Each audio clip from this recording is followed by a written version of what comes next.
Bonjour, bienvenue dans Dimanche en Politique, votre magazine de débat régional. Heureux de vous retrouver dans ce nouveau studio après un détour par le Salon de l'Agriculture la semaine dernière et 3 semaines d'interruption liées aux Jeux Olympiques d'hiver. À mes côtés, comme chaque semaine, notre médaille d'or de l'analyse politique, Laurent Dubois, bonjour. Bonjour Patrick. Cette semaine au menu, la réforme de la SNCF, avec évidemment en question le statut des cheminots, mais aussi la qualité du service rendu à nos usagers ici en Midi-Pyrénées. Bref, va-t-on assister à une nouvelle bataille du rail syndicale et politique? Avec nous pour en débattre, 4 invités.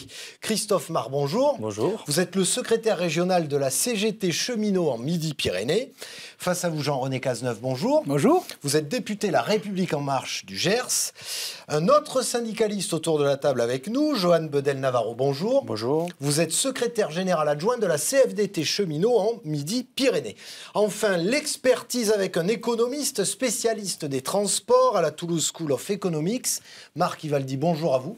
Bonjour. Je précise que vous êtes également membre des Républicains. Alors avant de vous donner la parole, messieurs, place à celle des citoyens, comme le veut la tradition. Ici, vous êtes allés les interroger, Laurent.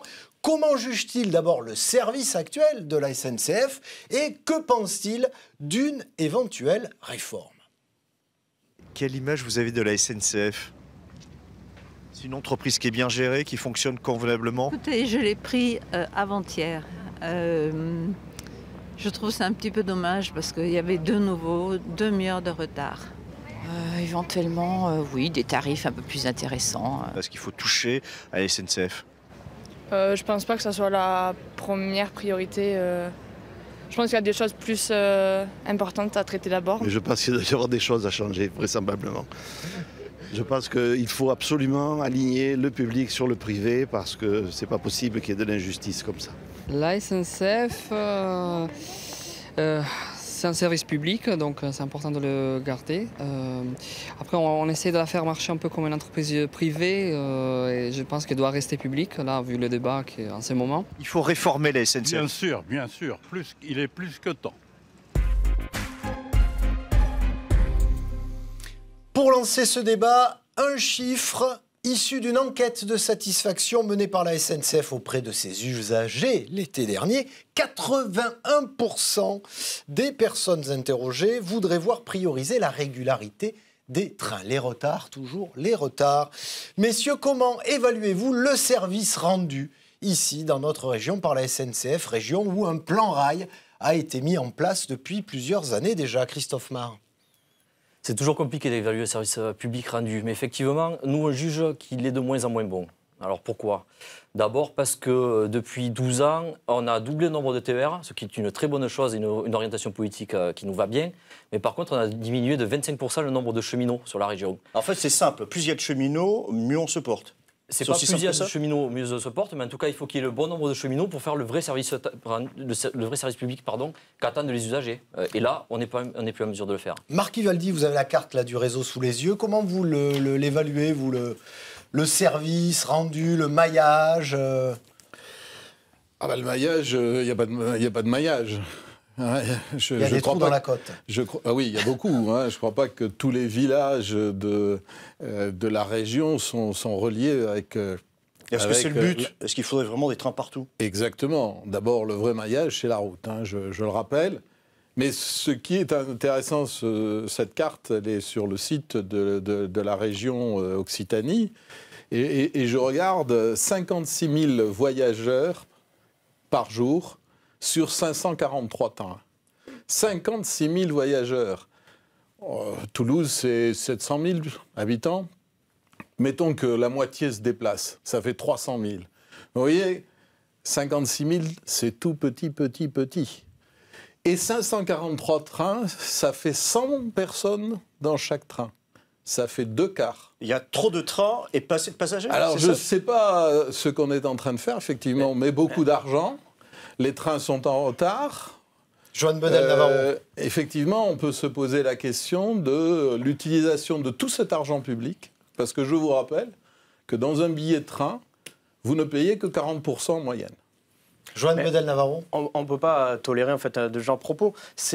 J'ai complété même, après d'ailleurs, on a 88% de régularité. On est d'accord qu'il faut faire un effort. Mais entendez les micro-trottoirs.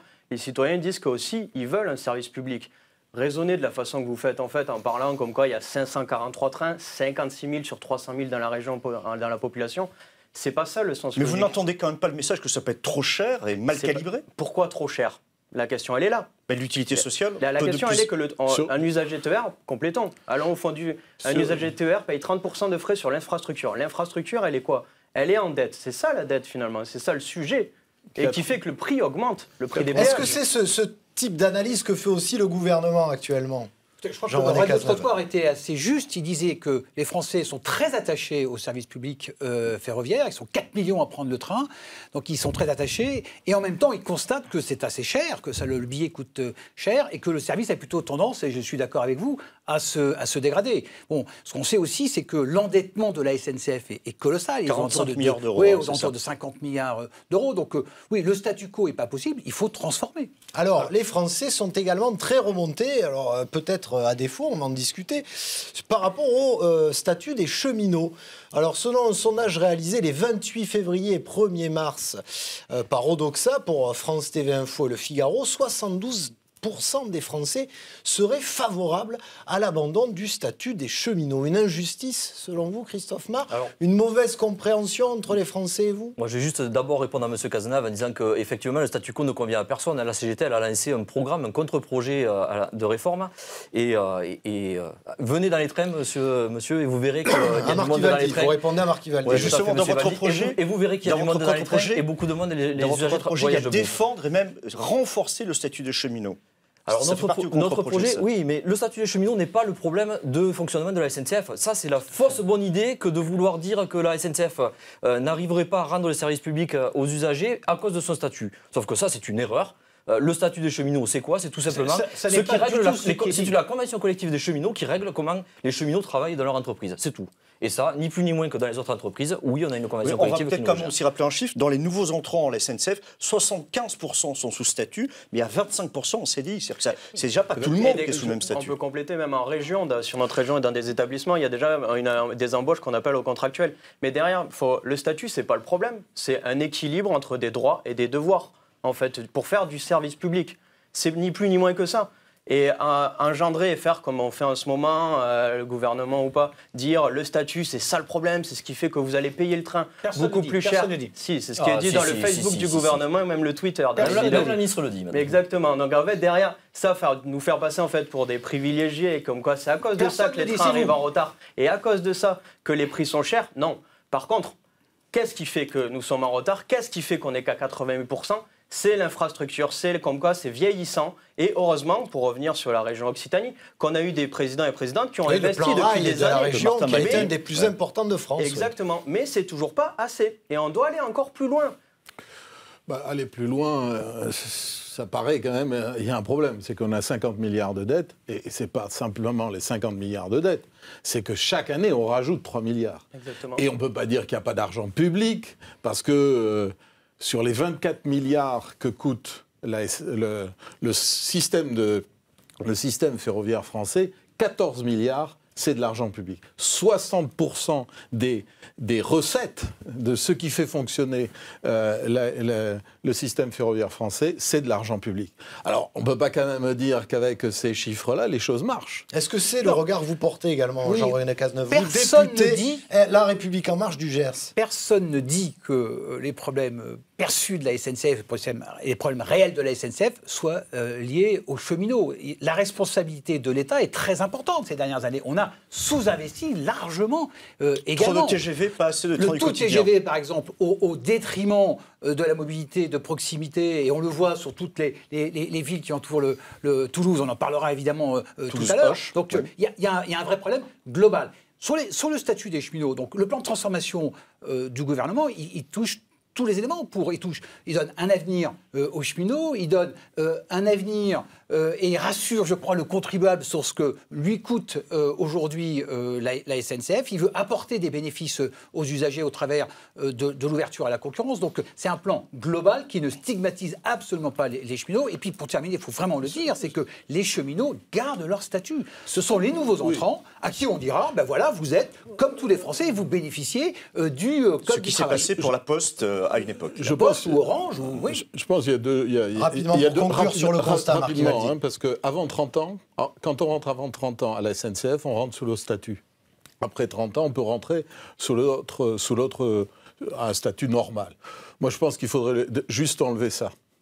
Il n'y a aucune raison qu'il y ait une ségrégation par... Et qu'est-ce que ça change de rentrer sous le statut? Donnez-nous, parce que vous amenez des arguments.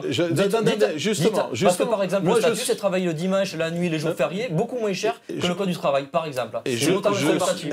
Le statut, c'est aussi ces 3000 cheminots qui aujourd'hui sont payés en dessous du SMIC. C'est aussi ça le statut. Parlons-en si vous voulez. Mais parce que, on l'a vu dans le sondage, 70% des Français disent être contre le statut, mais malheureusement, personne ne sait ce qu'est le statut. Oui, c'est ce que j'allais dire. Est-ce qu'ils savent exactement de quoi on parle? Donc on est prêt à en parler. Vous me laissez pas finir. Je dis simplement que je pense que ça serait bien que les gens puissent se choisir de rentrer comme ils veulent.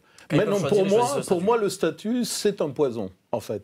Je pense que c'est ça qui... Et d'ailleurs, vous venez juste de le dire.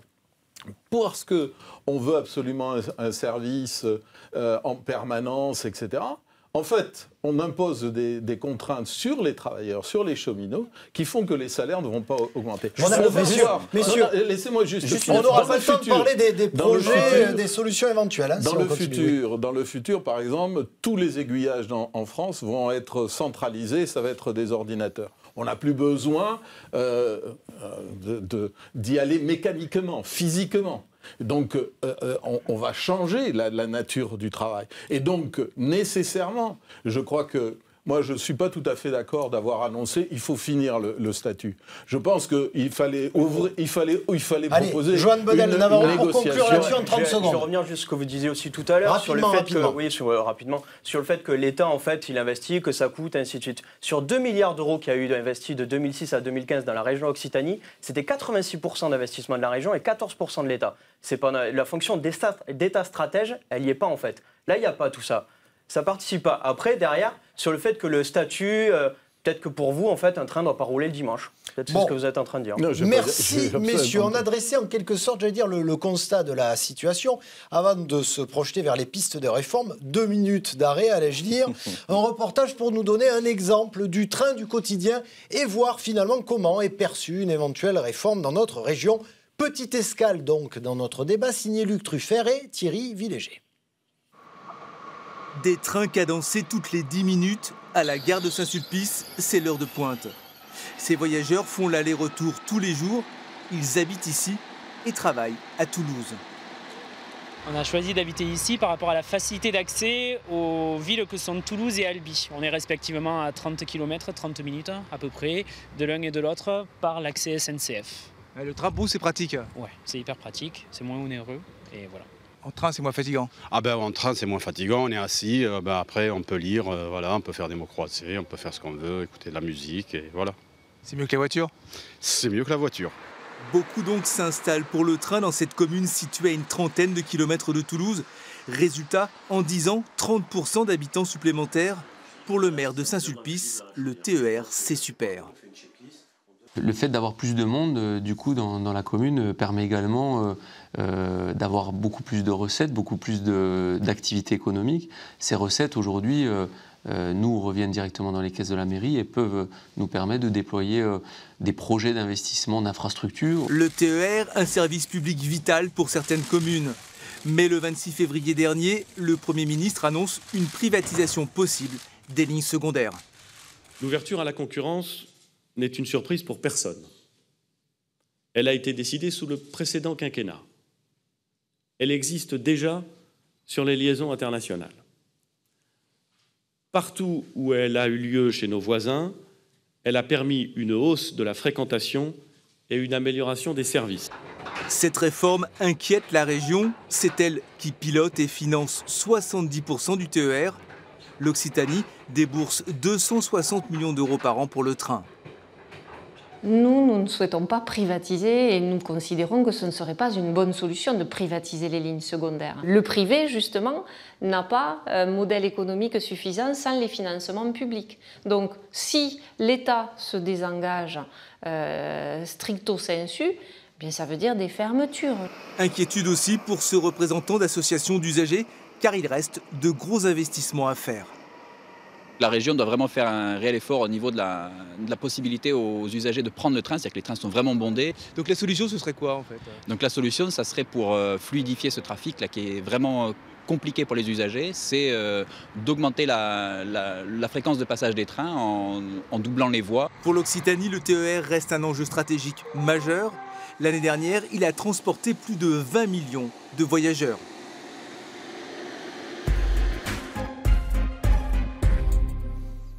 Alors récurrent dans le débat, le terme revient souvent, celui des petites lignes. Peut-on et doit-on sauver toutes les petites lignes, Christophe Marr?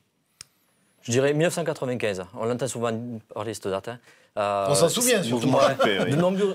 Des milliers de kilomètres de lignes qui devaient être fermées. Et j'en prendrais dans le Gers, par exemple, la ligne d'Auch qui devait être fermée. Aujourd'hui, la ligne d'Auch, c'est la deuxième ligne en termes de fréquentation sur l'ancienne région Midi-Pyrénées. On n'a jamais eu autant de monde que quand on a mis des trains en fonction des besoins des usagers. Et on peut développer encore, et c'est là où on ne vous rejoint pas sur ce que vous présentez, c'est qu'on est en mesure de développer, et oui, il faut des trains sur les lignes. Après, le train n'assurera pas tout le moyen de transport des citoyens. On en est d'accord, et nous, on porte la complémentarité. Il faut des bus, il faut des taxis, il faut des vélos dans les grandes villes, il faut des moyens de transport. Est-ce que la concurrence, ça ne peut pas aider justement? Mais la concurrence, elle n'a jamais aidé. Parce qu'elle va être là, c'est le Premier ministre se 2019, trompe. La concurrence 2033. n'a jamais aidé. On prend laquelle concurrence? La concurrence en Angleterre. On n'a rien fait, on a donné des monopoles à des entreprises privées sur des groupes de lignes. On n'aura jamais deux trains qui se mettront côte à côte dans une gare et avec un de Virgin et un de la SNCF qui partiront en même temps et un moins cher que l'autre. C'est pas ça la concurrence. On n'est pas sur des modèles tels de la téléphonie ou autres qui pourraient laisser penser quelque chose d'intéressant. C'est pas vrai. Marc Ivaldi, ces petites lignes, on peut les sauver, on doit les sauver toutes. Enfin, je voudrais répondre sur la concurrence. La concurrence en Angleterre, c'est pas du tout ça. C'est des monopoles qui sont octroyés. C'est plus de la délégation de services publics. Mais c'est ce qui est prévu en France aussi, des concessions, des contrats, des cahiers des charges. Sur le régional. Oui, sur le régional. Je veux quand même dire, ça c'est quand même important parce qu'on ne le sait pas. En 20 ans, en Angleterre, on a doublé le trafic. 100% d'augmentation en 20 ans. Sur la même période, en France, c'est à peine 20%. Donc il y a bien quelque chose. On l'a doublé en 12 ans à Midi-Pyrénées, le trafic. Je suis d'accord. À 12 ans à Midi-Pyrénées. D'accord. Mais sur l'Angleterre aussi. Mais je suis sûr à ce moment-là qu'il doit y avoir des régions en Angleterre qui ont fait des progressions encore plus importantes que 100%. En termes de prix aussi. 27% d'augmentation en 2 ans en Angleterre. En tout cas, en Angleterre, il n'y a pas de déficit, il n'y a pas de dette. Alors je ne dis pas... L'infrastructure, on en parle. Jean-René Cazeneuve. Oui, qui a été renationalisé aussi. Jean-René Cazeneuve. On voit des positions un peu dogmatiques sur la privatisation. Je pense que ce plan de transformation de la SNCF, il a pour objectif d'apporter aux usagers, en particulier aux usagers du quotidien, une meilleure fréquentation à un meilleur prix. Ça passe en particulier, mais pas simplement, par la privatisation. On le sait, je suis désolé, mais la concurrence, vous m'avez compris, la concurrence dans le domaine de la téléphonie, la concurrence dans le domaine de l'aérien, ça a permis une amélioration considérable des services et une baisse des prix. Ryanair se fait financer. Ryanair à Beauvais se fait financer 70 millions. La concurrence est financée par le public. Oui, s'il vous plaît. Vous regardez toujours un côté, en fait. C'est aussi un investissement très important de la part de l'État. On veut augmenter de 50% à 36 milliards sur les 10 prochaines années l'investissement. Mais vous savez combien il y a eu à l'étranger investi en Allemagne, combien il y a eu d'investis et combien ça représente de kilomètres de voies. Chez nous, vous proposez 36 milliards. C'est sûr, c'est un geste, oui, mais c'est pas assez. On doit aller encore plus loin sur l'investissement. Et après, derrière, vous parlez que la privatisation a amélioré. Je suis désolé, en Angleterre, le prix sur un billet, c'est passé de 97 livres à 320 sur un des trajets. Et ce train-là, en plus, il est même pas à l'heure. Donc vous voyez, c'est pas ça qui arrache. Parlons de l'Angleterre, là, on peut continuer sur ce sujet-là. Ça a été renationalisé, le réseau a été renationalisé. Et 61% des Anglais veulent renationaliser le chemin de fer. Parce qu'ils ne s'y retrouvent pas, parce que c'est trop cher. Pour vous, la concurrence n'a pas du tout... C'est le diable. Il ne faut pas du tout de concurrence. On va prendre un exemple. Ce n'est pas nous qui le disons, c'est le Boston Consulting Group. Hein. Il n'est pas à la CGT, il n'est pas à la CGT non plus. Mais le meilleur réseau en Europe, c'est le réseau suisse. une entreprise 100% intégrée, 100% publique. C'est le meilleur la Suisse, réseau un en Europe. pays à part, la Suisse. Mais pour en revenir... Les moins bons sont pas Alors, si concurrence il y a, j'en reviens à mes petites lignes parce que vous êtes allé un peu vite, Laurent, comme un TGV de l'information quelque part. Les petites lignes, si concurrence il y a, est-ce qu'on les sauve ou pas? On arrive à les sauver? Il y a bien sûr... Ou est-ce que c'est simplement celles qui rapportent le plus qui vont... Concurrence ne veut pas dire absence d'argent public. On peut décider, la région peut dire, voilà, cette petite ligne, je veux la maintenir pour telle et telle raison. Elle est probablement en déficit. S'il y a concurrence, eh bien, on va demander à l'opérateur A, eh bien, vous allez faire le service pour quelle subvention? Il va dire 100. Et puis une autre va dire, moi je demande 200 pour faire ce service. Eh bien, voilà. Au lieu de dépenser 200... le fret ferroviaire, ça a été mis en place en 2006 pour le fret ferroviaire, la concurrence. En 2006, le trafic a dégringolé. Il n'y a pas une entreprise qui fait de l'argent, y compris la SNCF. Regardez le fret en Allemagne. Regardez où passe le fret actuellement en Europe. Mais regardez-le, il passe sur la route qui est à 99% financé par le public, qui est à 99% financé. Mais bien sûr que si, il passe par la route. Le trafic fret de la DB a augmenté. Prenons un cas d'école concret. On n'arrive pas aujourd'hui, clairement. Alors après, on n'est pas dans la discussion, en a-t-on besoin ou en a-t-on pas besoin. On n'arrive pas aujourd'hui à financer une LGV Toulouse-Bordeaux. Est-ce qu'avec une ouverture à la concurrence, ce serait possible ou pas, Jean-René Cazeneuve? Écoutez, on est tous d'accord sur l'intérêt de cette ligne, évidemment. Maintenant, il faut la financer. Et il faut donc, c'est un problème de phasage dans le temps. Et on peut être créatif sur la manière de le financer. Il faut sortir quand même de ce tout TGV et il faut absolument que l'ensemble de la région soit désenclavé. Prenons l'exemple de... Il n'est pas question d'arrêter la ligne Toulouse-Auch. Il faut au contraire réinvestir. Il faut que l'État, il faut que la région s'implique pour que les gens puissent... Aujourd'hui, c'est 1h30 pour 75 km. En fait, c'est pas le gouvernement n'a pas filé la patate chaude à la région du genre. Parce que dans le rapport Pisani, il est clair qu'il y a des lignes non rentables dont on demande la fermeture. Spinetta, pardon. Le gouvernement a dit qu'il ne suivrait pas ce rapport Spinetta sur ce point, c'est extrêmement clair. Une fois de plus, la concurrence, je prends l'avion, on peut évidemment discuter, tout n'est pas directement comparable, mais il y a beaucoup plus d'avions qui viennent à Toulouse, et puis il y a aussi des avions qui vont à Tarbes, qui vont à Agen, etc. Eh bien, c'est ça qui va permettre... C'est intéressant. Sur le rapport Spinetta, en disant ça, l'État renvoie la patate chaude. Oui, c'est quelque chose de promotion. Mais là, c'est un leurre. Même Édouard Philippe l'a dit aussi en assemblée, en discours, comme quoi il fallait retransférer aux régions en fait les petites lignes. Donc ça voudrait dire qu'en fait un député serait d'accord. Ça voudrait dire qu'un député serait d'accord avec le fait de transférer la partie L'Île-Jourdain-Auch sur les régions, sans donner la possibilité de financer aussi au niveau des régions. C'est quand même aberrant. Au niveau de la concurrence, on a organisé un colloque à la CFDT parce que finalement on est contre la concurrence, mais derrière aussi ça reste un fait politique et on s'intéresse aussi à ça. La concurrence actuelle n'est pas prête à reprendre des régions, en fait. Elle est prête juste à prendre des portions de lignes. Mais ce n'est pas pour autant que ça va arriver. Et laisser une part comme ça à dire les petites lignes, c'est plus une politique d'aménagement du territoire qu'il faut revoir. Là, ça veut dire qu'on ne donne pas le droit à des usagers, le droit à la mobilité du train. Il y a comme aussi un principe de réalité, c'est que la concurrence, la mise en concurrence, elle est actée. Ça va être obligatoire en 2033, c'est une directive européenne. Comment vous allez vous adapter européenne, et ce n'est pas pour autant qu'elle doit être acceptée. Il ne faut pas avoir peur de la concurrence. Mais Guillaume Pépin n'est pas le meilleur. C'est un terrible aveu de Guillaume Pépin n'est pas le meilleur des cheminots. On est désolé de vous l'annoncer, mais Guillaume Pépin n'est pas clairement pour la CGT, le décret, la directive européenne n'impose pas. Parce que la directive européenne, elle dit que l'État peut garder, quand il s'agit d'aménagement du territoire et qu'il s'agit d'enjeux nationaux, elle peut garder la possibilité d'offrir à une entreprise. Donc oui, mais elle oblige à une modification du statut SNCF. Par contre, il y a des directives européennes qui obligent de mettre des vignettes sur les camions pour financer les infrastructures. Et celle-là n'est pas appliquée en France. Voilà, par exemple, l'écotaxe, c'est 800 millions qui ne sont pas rentrés dans les caisses du ferroviaire qui aurait pu. Donc, on ne change rien. Non, les trains arrivent en retard. Vous n'avez pas compris. Et la qualité de service baisse. Et ça coûte justement pour conclure en 30 secondes chacun, qu'est-ce qu'on change prioritairement, Jean-René Cazeneuve?